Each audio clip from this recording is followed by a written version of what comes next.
You're probably wondering who your first hire is in your real estate business. I'm gonna tell you. See, most agents think that their first hire needs to be an administrative assistant. Some actually think their first hire needs to be a buyer's assistant or buyer's agent. Well, it really depends. The answer to who your first hire is depends on who you are, what you love to do, and what you're great at. Now, I'm going to have you guys all do exercise. Usually I go and I talk about what you need to know, but I'm going to actually give you a practical tool to put into place into your business right now to figure out who your next hire is. This is exactly what I did when I was first starting. This is the exact same thing I tell all of my students to do when building their business, either their first hire or their third, fourth, fifth, sixth hire. Take a piece of paper and a pen out right now. Go ahead, take that piece of paper and put it into 4 quadrants. In those 4 quadrants at the top, I want you to write what you're great at and what you love. And go ahead and put everything down in that first quadrant. Everything you're great at and that you love to do, where it's not even work because you love it so much. It's your passion. All right.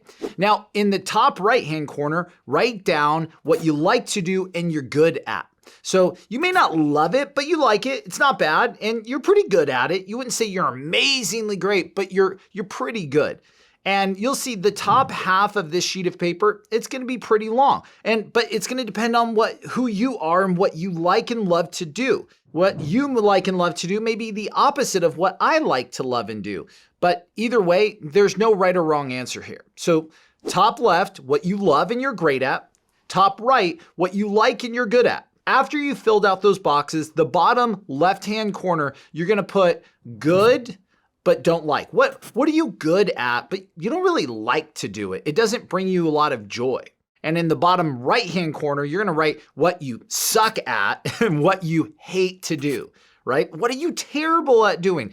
A lot of agents that I work with or have coached over the years, they're terrible at paperwork. They hate the file. They hate the transaction file. They suck at it. They hate it. And that's what is in that box. Or some may say, I hate working with buyers. It brings me no passion. I absolutely hate it. Whatever it is, once again, no right or wrong answer, but go ahead and fill that out. Now, once you've done this, you're going to see at the top of the piece of paper in the top 2 quadrants, you're going to see what you are great or good at and what you like or love to do, what brings you joy.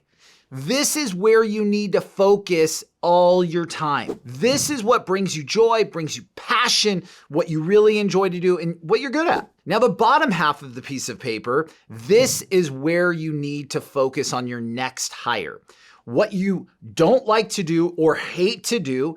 And for the most part, if you don't like or hate to do something, you're probably not that good at it. You may be okay, but you're not that good. And this is where you need to base your hiring. Some of you guys may see that a lot of what you don't like to do is working with buyers. And if that's the case, then hire a buyer's agent. If you actually look at what you hate at and you suck at, and it's a lot of administrative work, such as paperwork for the transaction file and, following up with the clients and doing all that, then maybe you need to hire a transaction coordinator or an administrative assistant. Whatever it is, you got to look at the bottom half of the piece of paper. That's going to tell you who your next hire is to really allow you to perform at a peak state.